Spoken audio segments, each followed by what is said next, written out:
Hello friends, आज हम बात करेंगे डायबिटिक पेशेंट्स में एक्सरसाइजेस के बारे में।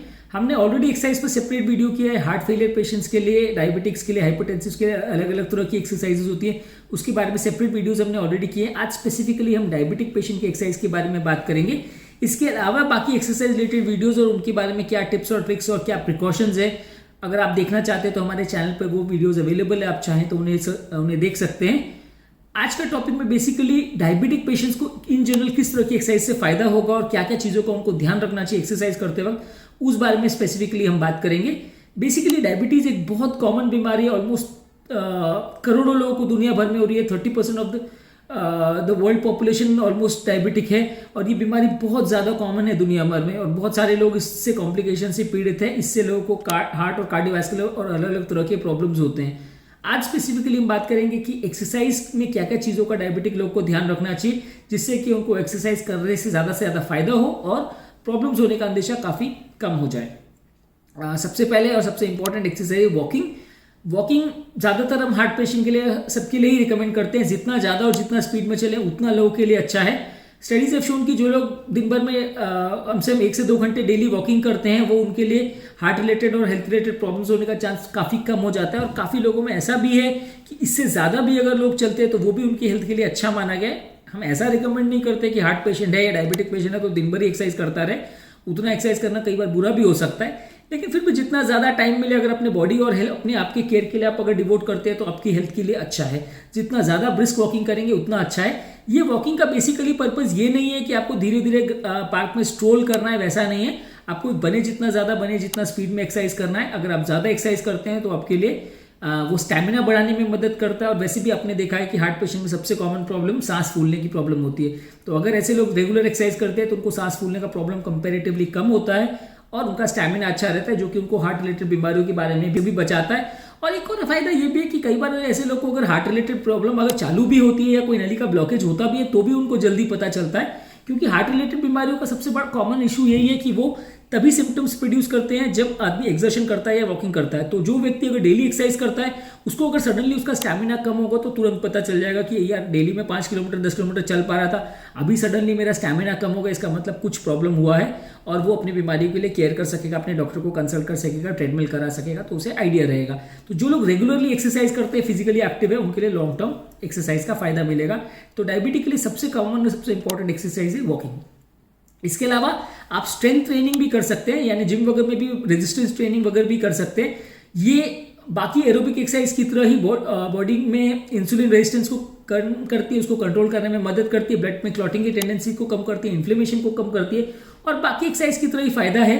तो इसमें ऐसा नहीं है कि डायबिटिक पेशेंट में क्योंकि वो जिम वगैरह करना उनके लिए डेंजरस होता है तो ऐसा करके उनको जिम करना ही नहीं है, वैसा बिल्कुल नहीं है। रेजिस्टेंस ट्रेनिंग भी वो कर सकते हैं, बट विद इन लिमिट्स। आपको ऐसा नहीं करना है कि बॉडी बिल्डिंग में आप ज्वाइन हो जाओ और बहुत ज़्यादा बॉडी बिल्डिंग पर फोकस करो, बहुत ज़्यादा मसल बनाने पर फोकस करो, वैसा नहीं है। पर टू अ सर्टेन एक्सटेंट अगर आप रेजिस्टेंस ट्रेनिंग भी कर रहे हैं, बॉडी बिल्डिंग भी कर रहे हैं, तो भी हेल्थ के लिए बुरा नहीं है, अच्छा ही है। पर इसके लिए यह है कि आपको प्रोटीन सप्लीमेंट्स और स्टेरॉइड्स वगैरह अगर आप ऐसे कुछ चीज़ें यूज़ कर रहे हैं तो डॉक्टर से डिस्कस करके ही कीजिए। कई बार इस तरह के सप्लीमेंट्स वगैरह यूज़ करने से फायदा के बदले नुकसान भी हो जाता है। इसके अलावा आप योगा क्लासेस ज्वाइन कर सकते हैं। योगा में आप ज़्यादा से ज़्यादा जितना टाइम स्पेंड करेंगे उस तरह की चीज़ें आपको डिप्रेशन और मेंटल स्ट्रेस से भी कम कर आती हैं, उसमें भी आपको हेल्प करती हैं। आपका मन भी अच्छा रहता है, आपका फिजिकल फिटनेस भी डेवलप रहती है।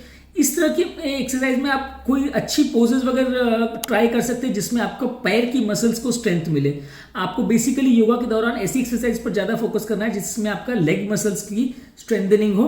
और कुछ लोग कहते हैं कि पेट को दबाने वाली आसन से इंसुलिन वगैरह बनता है। आई एम नॉट श्योर वो कितनी एक्चुअली रेलिवेंट है, पर लेकिन इस तरह के कोई भी योगा एक्सरसाइज करते हैं तो एक्सरसाइज ऑब्वियसली हेल्थ के लिए बुरी नहीं है।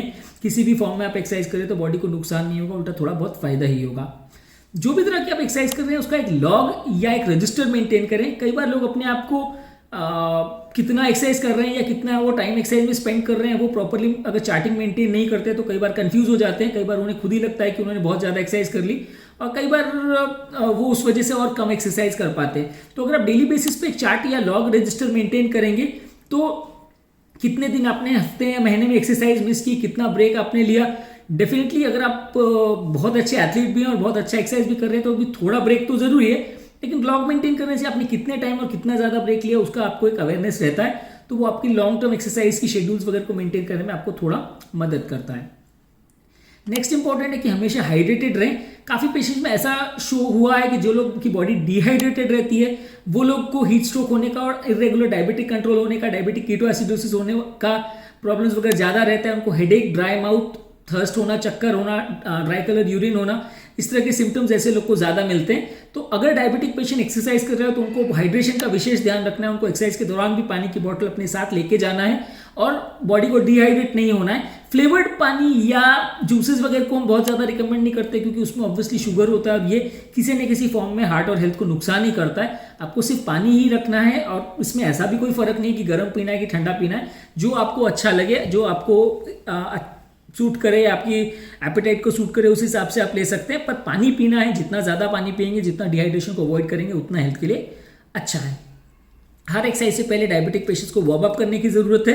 ये वार्म अप एक्टिविटीज़ आपके हार्ट और हेल्थ को और आपके लंग्स को प्रिपेयर करती है एक्सरसाइज के लिए। ऑन एन एवरेज अगर आपको एक आध घंटा एक्सरसाइज करना है तो एटलीस्ट 15 मिनट्स का वार्म अप होना चाहिए। इसमें आप जंपिंग, स्क्वाटिंग या स्ट्रेचिंग एक्सरसाइजेस वगैरह कर सकते हैं। इसको शॉर्ट और लाइट रखना है, इसमें बहुत ज़्यादा आपको थकना है वैसा नहीं है। इससे आपका हार्ट को बीट को रिदम मिलता है और आपकी बॉडी एक तरह से एक्सरसाइज वाले इवेंट के लिए प्रिपेयर्ड हो जाती है। उसी तरह से आपको एक्सरसाइज करने के बाद कूल डाउन भी करना है। अगर आप 1 घंटे की एक्सरसाइज कर रहे हैं तो 15 मिनट का वार्म अप और 15 मिनट का कूल डाउन आप करते हैं तो आपकी हेल्थ के लिए अच्छा है। आप डायरेक्टली अगर हेवी एक्सरसाइज में इन्वॉल्व हो जाते हैं तो कई बार उसमें मसल वगैरह खिंचाव होने का चांस और इस तरह की प्रॉब्लम्स मसल रिलेटेड होने का चांस बढ़ जाता है। और वैसे केसेस में अगर आपका मसल वगैरह एक बार पुल हो गई तो आप खुद ही जानते हैं कि लंबे समय तक आपका जिम का बंक हो जाता है, आप जिम नहीं जा पाते, नागा हो जाती है। तो आपको वो सब चीज़ों को अवॉइड करने के लिए वार्म अप और कूल डाउन करना ज़रूरी है। उसको टाइम वेस्ट मान के अवॉइड मत कीजिए। Swimming is a good exercise. Swimming में अननेसेसरी बॉडी को स्ट्रेन नहीं होता, जॉइंट्स की फ्लेक्सिबिलिटी भी बढ़ती है। डायबिटिक पेशेंट्स के लिए अच्छा माना गया है। पर हाँ, स्विमिंग के दौरान बॉडी में या स्किन में बर्न्स नहीं हो इसलिए सनस्क्रीन यूज करना चाहिए। डायबिटिक पेशेंट्स की स्किन में नर्व फाइबर्स थोड़े कम रहते हैं इसलिए कई बार स्किन बर्न्स होने का चांस रहता है। इसलिए जब भी आप स्विमिंग वगैरह भी करें तो बहुत स्लोली स्टार्ट करें, धीरे धीरे करके स्ट्रेंथ बढ़ाएं और एक्सरसाइज को टाइम और ड्यूरेशन को आप बढ़ा सकते हैं। पर कंपेरेटिवली आपको swimming is considered to be a good exercise for diabetic patients. हर तरह से वो उनकी हेल्प करता है। एक्सरसाइज के लिए एक और रूल है कि एक बार में बहुत ज़्यादा अपने आप को पुश करने के लिए कोशिश मत कीजिए, बहुत ज़्यादा अपने आप को एक्सर्ट करने का कोशिश मत कीजिए। मल्टीपल टाइम्स में थोड़े थोड़े अमाउंट में एक्सरसाइज कीजिए। Short burst of regular exercise अगर आप करते हैं तो आपकी फिटनेस को भी बढ़ाता है।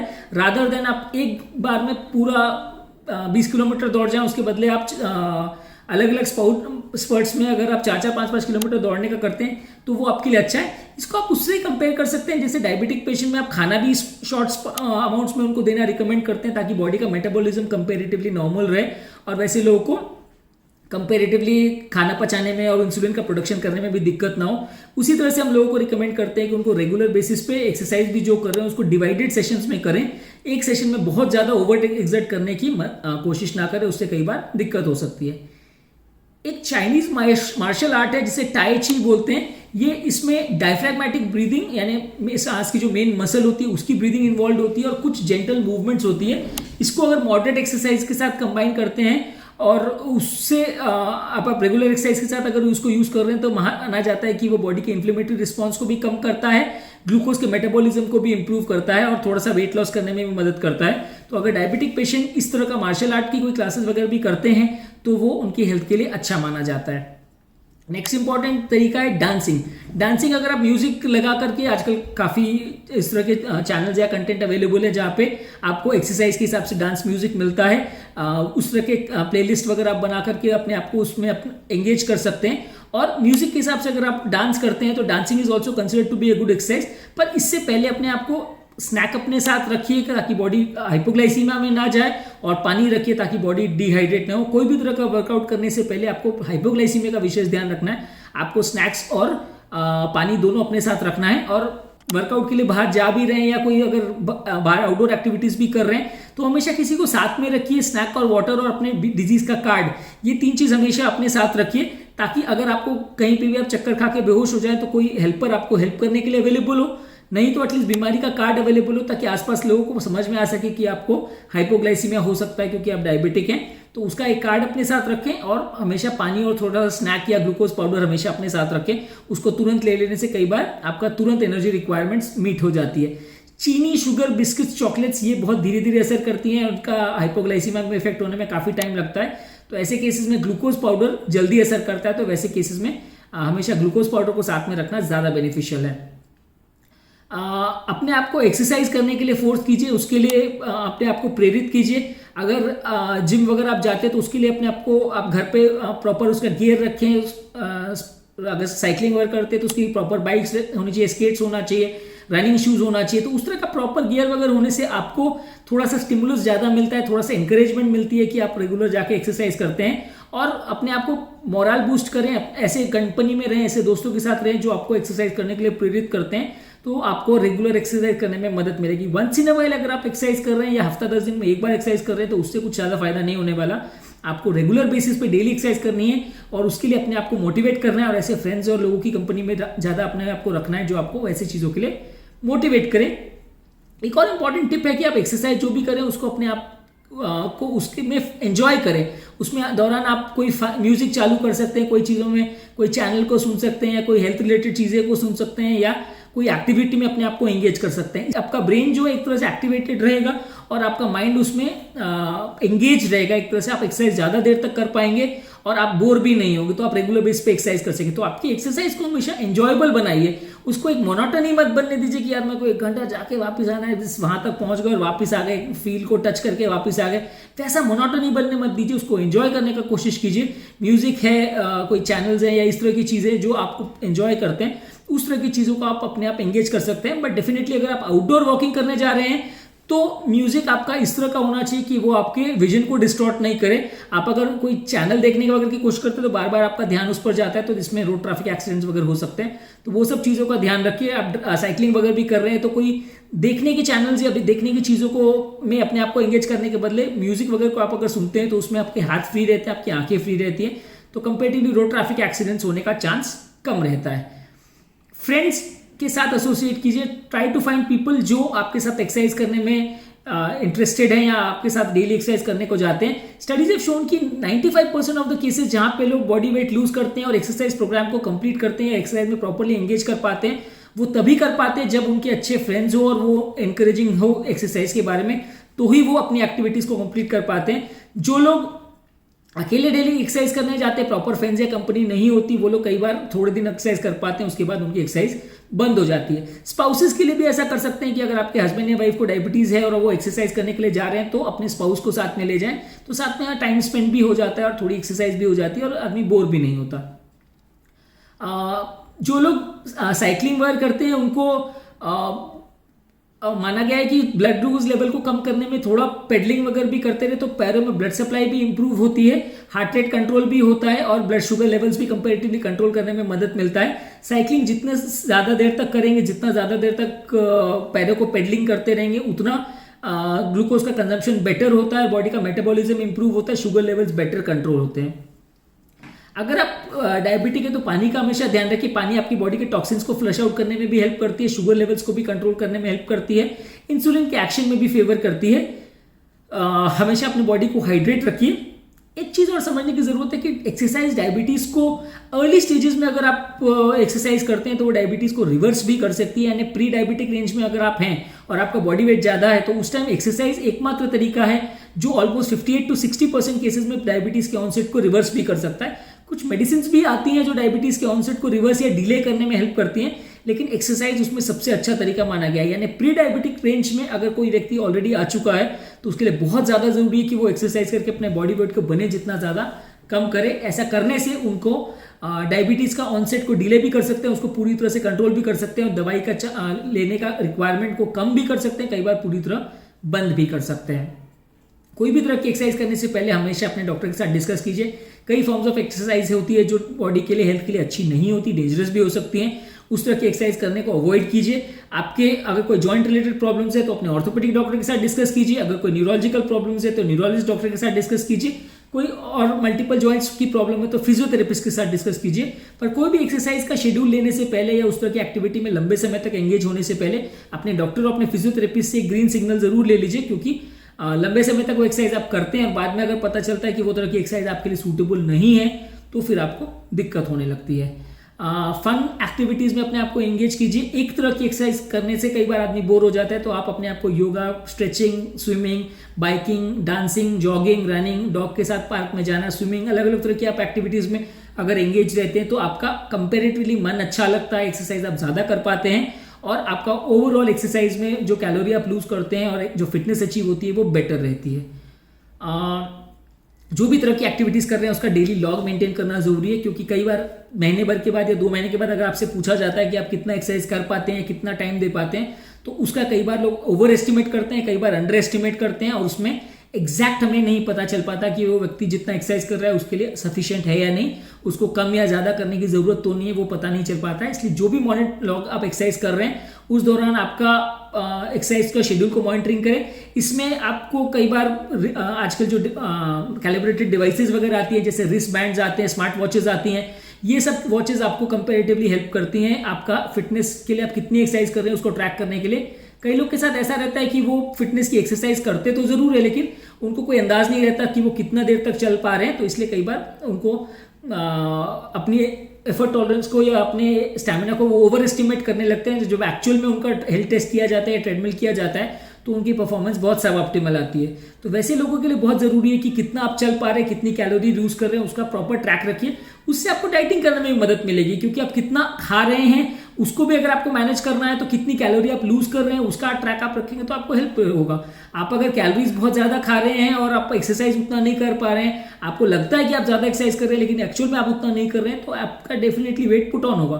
और ज्यादातर लोगों में ऑलमोस्ट 90% ऑफ द केसेस में जहां वेट पुट ऑन होता है उसका कारण यही होता है कि लोग एक्सरसाइज कम करते हैं और एक्सरसाइज को ओवर एस्टिमेट करते हैं और एक्चुअल में वो जो कैलोरी लूज कर रहे होते हैं वो काफी कम रहता है। इसके लिए लोग पीडोमीटर वगैरह भी यूज कर सकते हैं, जो कि कितना आप चल रहे हो उसके स्टेप्स को ट्रैक करता है। और उसमें काफी स्टडीज ने ऐसा शो किया है कि जो लोग पीडोमीटर या ट्रैकिंग डिवाइसेस यूज करते हैं उनका वेट लॉस भी बेटर होता है, उनका एक्सरसाइज का अमाउंट भी ज्यादा होता है और उनका बीपी और शुगर का कंट्रोल भी कंपेरेटिवली ज्यादा रहता है। एक्सरसाइज के शेड्यूल्स को स्पेसिफिक ऑब्जेक्टिव्स के हिसाब से भी डिजाइन कर सकते हैं कि कोई 2 दिन आप स्विमिंग कर लें, कोई 2 दिन जॉगिंग कर लें, कोई दिन आप कोई और तरह के एक्सरसाइजेस कर सकते हैं, योगा वगैरह कर सकते हैं। तो इस तरह का आप रेजिमेंट खुद के लिए सेट कर सकते हैं और उस हिसाब से अपने आप को डायरेक्ट कर सकते हैं, ताकि आपका शेड्यूल फिक्स रहेगा तो आपको कंफ्यूजन नहीं होगा कि किस दिन आपको किस तरह का एक्सरसाइज करना है। और कई बार ऐसा भी होता है कि जो लोग वॉकिंग पर जाते हैं अपने आप को डिवाइडेड नहीं रखते हैं या मल्टीपल ऑप्शंस नहीं रखते हैं, तो कोई दिन बारिश हो गया या बारिश का मौसम आ जाता है तो उनकी एक्सरसाइज पूरी बंद हो जाती है। जैसे रिसेंटली अभी कोविड के टाइम्स में भी हुआ कि लोगों को बाहर कोविड था, बाहर निकलना लोगों के लिए बंद था, मना था, तो लोगों की एक्सरसाइज ही बंद हो गई। तो मल्टीपल एक्टिविटीज में अपने आप को एंगेज रखिए, चाहे घर पे ट्रेडमिल रखिए, वॉकिंग, रनिंग, जॉगिंग, जो आपके घर पे अवेलेबल हो उस तरह की भी एक्सरसाइज में भी आप अगर आपको खुद को एंगेज रखेंगे, उसको आप पहले से प्रैक्टिस करते रहेंगे, तो जब भी आपका कोई कारण से शेड्यूल डिस्टर्ब होगा तो आप मल्टीपल चीज में अपने आप को एंगेज कर सकते हैं। आपका एक्सरसाइज का शेड्यूल ओवरऑल नहीं जाएगा। कई लोग तो कई महीने भी एक्सरसाइज नहीं कर पाते, सिर्फ बारिश है या इस तरह के प्रॉब्लम्स की वजह से, तो वैसा नहीं होना चाहिए। कई बार आप विजुअल रिमाइंडर्स भी रख सकते हैं कि जब आप सुबह उठते हैं तो आप जब निकल रहे हैं तो उस समय आपका अगर मन नहीं हो रहा तो सामने आपका एक्सरसाइज का गियर या आपका बाइकिंग की साइकिल वगैरह अगर सामने आपको दिख जाती है तो डेफिनेटली उससे मन हो जाता है कि आपको एक्सरसाइज करना है। तो इस तरह की चीजों को हमेशा सामने सामने रखिए ताकि वो आपको एक मोटिवेशन का काम करे, एक स्टिमुलस का काम करे, आपको इंकरेज करे कि आपको एक्सरसाइज करना है। इस तरह की चीजों को छुपा करके अंदर रख देने से कई बार मन ही नहीं होता एक्सरसाइज वगैरह करने का। कई बार आप अपने आप को स्टिमुलेट करने के लिए अपने आप को कुछ गिफ्ट्स वगैरह भी दे सकते हैं कि आपने अगर रेगुलर एक्सरसाइज किया तो जो लोग को स्वीट्स का शौक है वो ऐसा कर सकते हैं कि बहुत ज्यादा एक्सरसाइज अगर मैंने किया तो एक आध स्वीट मैं ले सकता हूं, या बहुत ज्यादा किसी को अल्कोहल वगैरह का है तो थोड़ा बहुत वैसा अपने आप को मोटिवेट करने के लिए लोग यूज कर सकते हैं। हालांकि इस तरह का मोटिवेशन हम बहुत ज्यादा रिकमेंड नहीं करते, लेकिन अगर थोड़ा बहुत वंस इन अ वाइल वो कर रहा है तो that is good enough for them. At least उस बहाने वो एक्सरसाइज तो कर रहे हैं, धीरे धीरे करके वो मोटिवेशन वाला फैक्टर अपने आप से आने लगता है, फिर बॉडी खुद को स्टिमुलेशन होने लगता है कि आप एक्सरसाइज करो। अगर आपको कोई खराब एक्टिविटीज है या खराब आदतें हैं तो उसको एक बार में एक हैबिट को टैकल कीजिए। मल्टीपल चीजों को आप एक साथ में अगर प्रॉब्लम्स को टैकल करने की कोशिश करते हैं तो आपको कई बार प्रॉब्लम्स होने का चांस बढ़ जाता है। अगर डायबिटीज, हाइपरटेंशन है, एडिक्शन वगैरह की प्रॉब्लम्स है तो वन एट अ टाइम उनको चीजों को डील कीजिए और बीमारी को सॉर्ट आउट करने का कोशिश कीजिए। जब बार बार मैं ये कह रहा हूँ कि आप अगर आप कोई भी तरह की एक्सरसाइज कर रहे हैं उसके लिए अप्रोप्रिएट गियर या अप्रोप्रिएट शूज, अप्रोप्रिएट साइकिल वगैरह चीज़ों को लेने का में हमेशा इन्वेस्ट कीजिए। इस तरह की चीज़ें आपकी लंबे समय में एक्सरसाइज में हेल्प करती हैं। अगर आप मेकशिफ्ट वे में करने की कोशिश करेंगे, कोई भी तरह के जूते वगैरह पहन के, कोई भी तरह की चप्पल वगैरह पहन के अगर चलने को जाएंगे तो कई बार आपको पाँव में स्ट्रेच वगैरह आ जाता है, खिंचाव हो जाता है, प्रॉपर ट्रेनिंग नहीं हो पाती। इसलिए आप घर पे अगर बिना सुपरवाइज अगर जिम वगैरह करते हैं तो मसल में खिंचाव होने का वगैरह का चांस बढ़ जाता है। तो इवेंचुअली आपकी एक्सरसाइज जो आप महीने भर में कैलकुलेट करेंगे वो कम ही हो पाती है। तो इसलिए ये सब तरह की अगर आप कोई भी एक्सरसाइज कर रहे हैं तो उसमें प्रॉपर ट्रेनर का और प्रॉपर गियर का, प्रॉपर कपड़ों का, प्रॉपर इक्विपमेंट के लिए प्रॉपर थोड़ा स्पेंड करेंगे तो आपके लिए अच्छा रहेगा। हर तरह की एक्सरसाइज करने से आपको डायबिटीज में मदद मिलती है और डायबिटीज के अलावा ये आपकी मसल्स को स्ट्रेंथ करता है, आपका बीपी को कम करता है, आपका ब्लड फ्लो इंप्रूव करता है, मूड को अच्छा रखता है, स्ट्रेस लेवल्स को कम करता है और हार्ट अटैक और स्ट्रोक्स के चांसेस को कम करता है। कई जगह पे ऐसा भी होता है कि इंश्योरेंस कंपनीज भी इसमें मोटिवेशन के तौर पे जो लोग एक्सरसाइज करते हैं उनको बेटर पॉलिसीज या बेटर डिस्काउंट्स वगैरह देती हैं। तो इस तरह की चीज़ों को आप अगर कोई भी आपको स्टिमुलेटरी फैक्टर है तो उसको हमेशा ध्यान में रखिए और जो भी चीज़ से आपको एक्सरसाइज का इंकरेजमेंट मिलता है उसको फॉलो कीजिए। एक्सरसाइज करने से आपको हर तरह का बेनिफिट मिलेगा लॉन्ग टर्म। अगर आप एक्सरसाइज करते रहेंगे तो बॉडी की हर सिस्टम को फायदा करता है। ये एकमात्र ऐसी थेरेपी है जो एक्चुअल में लॉन्ग टर्म फायदा ही करती है अगर उसको प्रॉपर वे में, प्रॉपर टाइमिंग के साथ किया जाए। ऑन एन एवरेज आपको हर हफ्ते में 150 मिनट्स ऑफ एक्सरसाइज यानी 30 minutes per day at least exercise करना है। जिन लोग को डायबिटीज में आंखों का प्रॉब्लम है या किडनी का प्रॉब्लम है वो डेफिनेटली एक्सरसाइज करने से पहले अपने डॉक्टर के साथ डिस्कस कर लीजिए। जिन लोगों को भी डायबिटिक रेटिनोपैथी है उनको हेवी वेट लिफ्टिंग वगैरह नहीं करना चाहिए, नहीं तो आंखों में ब्लीडिंग होने का चांस है। जिन लोगों को डायबिटीज रिलेटेड पेरिफेरल न्यूरोपैथी है, नस का सूजन की बीमारी है, उनको सॉफ्ट फुटवेयर यूज करना चाहिए, नहीं तो पाँव में अल्सर्स या घाव होने का चांस बढ़ जाता है। स्नैक्स और पानी के लिए मैंने ऑलरेडी कहा वो हमेशा ध्यान रखना चाहिए। बॉडी को प्रॉपरली हाइड्रेटेड रखें, नहीं तो डायबिटिक कीटोएसिडोसिस होने का चांस रहता है। हमेशा जब भी आप एक्सरसाइज करें तो एक्सट्रीम हॉट और कोल्ड वाटर और वैसे तरह के एनवायरमेंट्स में अगर आप जा रहे हैं तो अपने पाँव को हमेशा प्रोटेक्टेड रखिए, नहीं तो डायबिटिक फुट हो, डायबिटिक रिलेटेड डैमेजेस होने का चांस ज़्यादा होता है। हमेशा जब भी आप बाहर जाएं तो मेडिकल आईडी जिसमें आपकी हार्ट प्रॉब्लम्स, आपकी डायबिटीज़ और आपका प्रेशर और इस तरह की प्रॉब्लम्स के बारे में लिखा होना चाहिए और एक कॉन्टैक्ट नंबर भी होना चाहिए जिसमें अगर आसपास में अगर आपको कोई प्रॉब्लम हो रही है तो आपके रिलेटिव या फ्रेंड्स को कोई कांटेक्ट कर सके। अगर आप सडनली कोई अनकॉन्शियस हो जाते हो तो आपका कोई ध्यान रखने के लिए अगर साथ में कोई जा रहा है तो ज़्यादा अच्छी बात है, नहीं तो एक मेडिकल आईडी जरूर आपके पास होना चाहिए। ये टॉपिक का बेसिक पर्पज है कि डायबिटिक पेशेंट्स में एक्सरसाइज के दौरान क्या क्या चीज़ों का ध्यान रखना है उस बारे में हमने बात की और कौन कौन सी तरह की एक्सरसाइजेज डायबिटिक पेशेंट्स के लिए बेनिफिशियल है, किन चीज़ों को करने से डायबिटिक पेशेंट में शुगर कंट्रोल भी बेटर होगा और बॉडी वेट भी कम होगा, उस बारे में हमने डिस्कस किया। हमारे टॉपिक और हमारे चैनल का बेसिक पर्पज है कि हार्ट और health related scientifically correct information हम पेशेंट्स के पास लाना चाहते हैं ताकि इस तरह की इन्फॉर्मेशन के लिए वो अपने पेशेंट्स अपने सिर्फ डॉक्टर्स और फ्रेंड्स और रिलेटिव्स पर डिपेंडेंट ना रहें। डॉक्टर से मिली हुई इन्फॉर्मेशन कई बार आधी अधूरी होती है क्योंकि डॉक्टर्स कई बार टाइम कंस्ट्रेंट्स की वजह से पूरी बातें नहीं बता पाते और फ्रेंड्स और रिलेटिव से मिली हुई इन्फॉर्मेशन कई बार आधी सही आधी गलत होती है क्योंकि उनको पूरी इन्फॉर्मेशन नहीं होती है और ऐसी तरह की इन्फॉर्मेशन को फॉलो करने से कई बार फायदा होने के बदले नुकसान भी हो सकता है। अगर आपको हमारे चैनल का कॉन्सेप्ट अच्छा लगता है तो हमारे वीडियो को लाइक कीजिए, चैनल को सब्सक्राइब कीजिए। अगर आपको लगता है कि कंटेंट आपके फ्रेंड्स और रिलेटिव्स के लिए यूजफुल है तो इस वीडियो के लिंक को उनके साथ शेयर कीजिए।